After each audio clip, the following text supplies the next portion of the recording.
Today is May 27th. Welcome to Big Book Daily. My name is Rob. I am an alcoholic. It is a thrill, honor, and joy to be here with you today as we journey through the Big Book of Alcoholics Anonymous and the 12 Steps and 12 Traditions. Today out of the Big Book, we are going to be reading Into Action, pages 87 and 88. And out of the Personal Stories, we're going to be reading He Lived Only to Drink, pages 446 through 448. And today, I actually was a little overzealous yesterday. We don't have any reading out of the 12 and 12 today. And tomorrow we'll begin tradition number 6.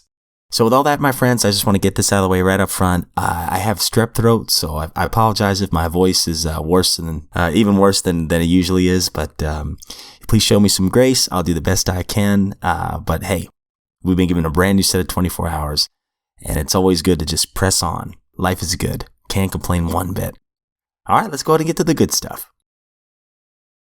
So if you recall from yesterday's reading, we were breaking down step 10 and 11 into action.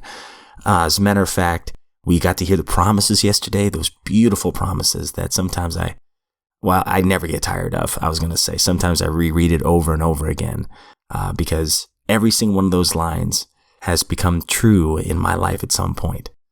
And then right after that, we get to step 10 and 11, and they literally break down in a very practical way, a very constructive way, how we can go about our day.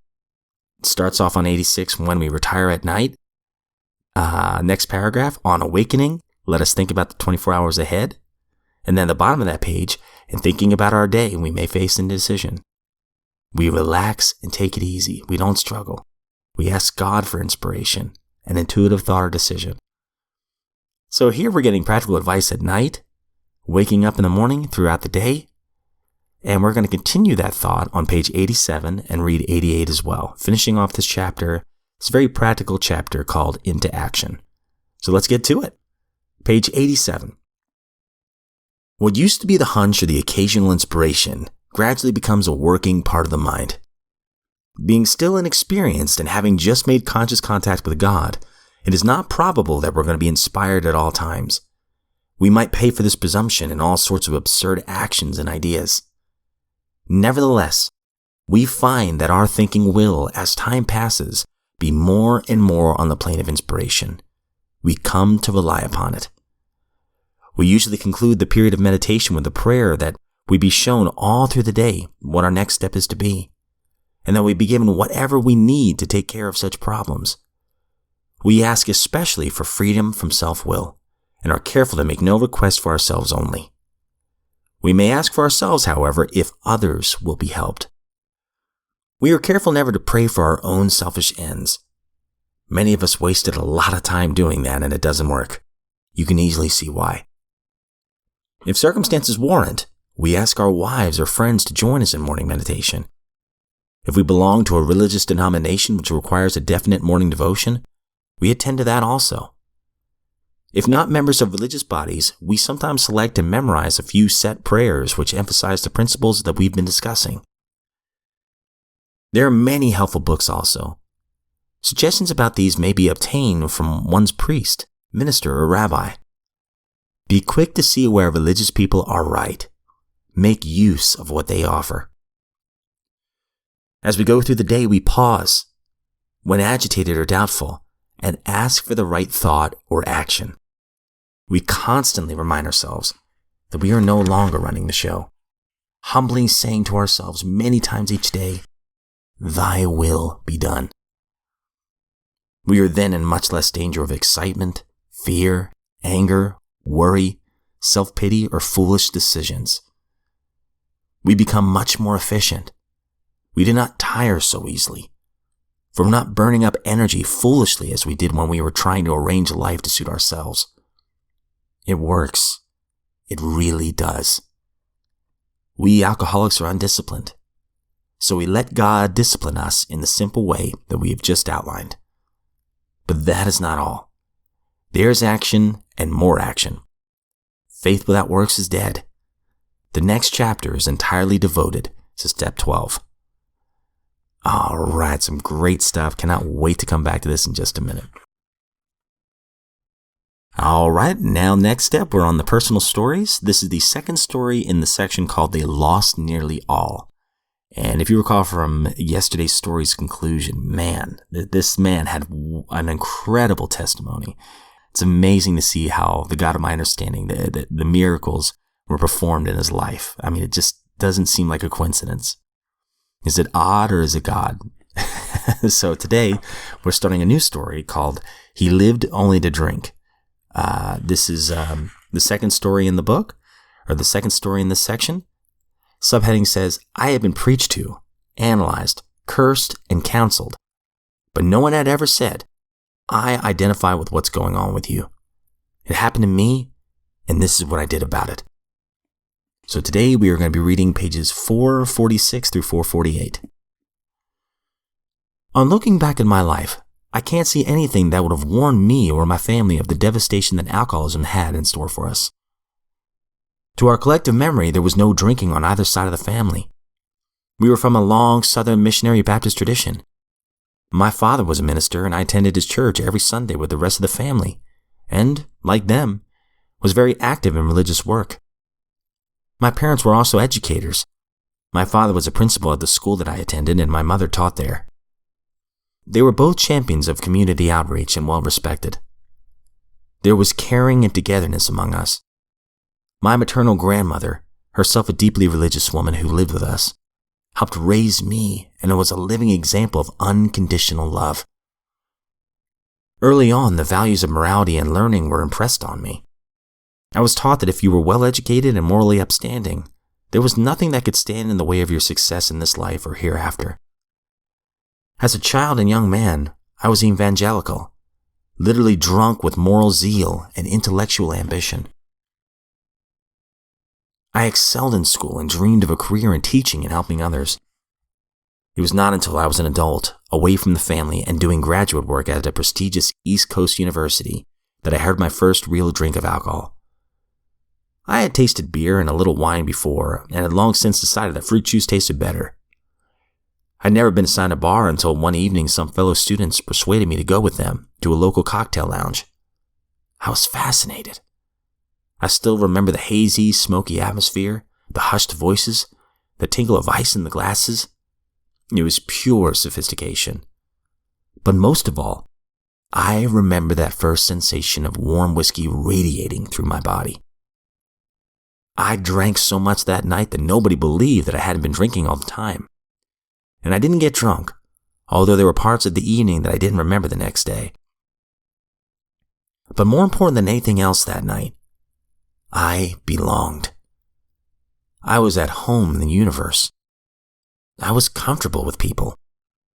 Despite my active church and school life as a child, I never felt really comfortable. I was actually very nervous and insecure around people, and most of the time forced myself to be outgoing like my parents because I thought it was my duty. But this night in the bar was like no other time in my life. Not only was I completely at ease, but I actually loved all the strangers around me, and they loved me in return, I thought. All because of this magic potion, alcohol. What a discovery. What a revelation. The following year, I began my career as a teacher. My first job was at a college 50 miles from my hometown. Before the school year ended, I was asked to resign because of my drinking. Within that short space of time, drinking had become an accepted way of life. I loved booze. I loved people who drank and the places where they drank. At that time in my life, although I had lost my first job and embarrassed my family, it never occurred to me that alcohol could be a problem. From that first night at the bar a year earlier, I made a profound decision that was to direct my life for many years to come. Alcohol was my friend, and I would follow it to the ends of the earth. After that first job, there were many more that I lost, all because of my drinking. I taught in many schools and in different states. I was no longer the moral young man who had seen his destiny in helping people live better. I was loud and arrogant, angry, abusive, always blaming and confronting others. I was getting arrested and beaten up. I had developed a foul mouth and was frequently drunk in classes and in public places. Finally, my teaching career ended with total dishonor. My family could not understand what was happening to me, nor could I. In moments of clarity, I was full of shame, guilt, and remorse. I had become an embarrassment to all who had had faith in me. To others, I had become a joke. I wanted to die. Now, alcohol had become the only friend that I had. I wound up in an insane asylum, which probably saved my life. I do not remember how I got there. I do know that I had become suicidal. I became comfortable there, and months later I cried when I was dismissed. I knew by that time that I could not make it in the world. I was safe behind the barred hospital windows and wanted to stay there for the rest of my life. I could not drink there, but tranquilizers and other drugs abounded, and I helped myself to them. The word alcoholic was never mentioned. I do not believe the doctors knew much more about alcoholism than I did. Wow. So already some incredible stuff, and how quickly things turned. And once again, I think now, as I'm reading this book and really thinking about these personal stories, most of the stories that we've read so far, our testimonies have not been traumatic testimonies from their childhoods.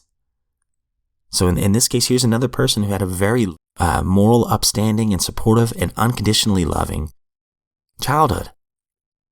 Yet, I can completely relate to what he says on page 447, right here. I was actually very nervous and insecure around people. And most of the time, I forced myself to be outgoing like my parents because I thought that was my duty. My folks, both my mom and my stepdad who raised me, they're both very outgoing people. And for some reason, me as a kid, I would fake it. I was really good at pretending I was outgoing. But even to this day, I'm actually kind of a private person. But then I realized, that there's nothing wrong with that. For me, it's all been in my head, whether I fit in or not. That negative sense of self. But when this person comes to alcohol, all of a sudden it just flips this switch. And it did the same thing for me, where I was just like, I don't care what people think of me. I all of a sudden I had this mock confidence, I guess. I don't know what you would call it, because it's not the same as the peace I feel now. But bottom line is, alcohol for him at first was the solution, right? Oh, I've arrived. I feel better. But then you see within not even a page, he's losing his job. And then he's losing more jobs. And then he's in an asylum.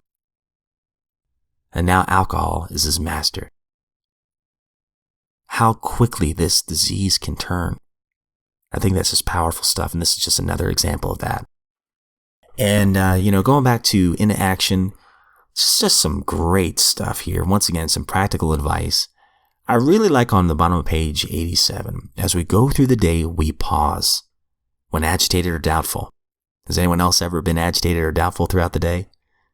Am I the only one? Maybe.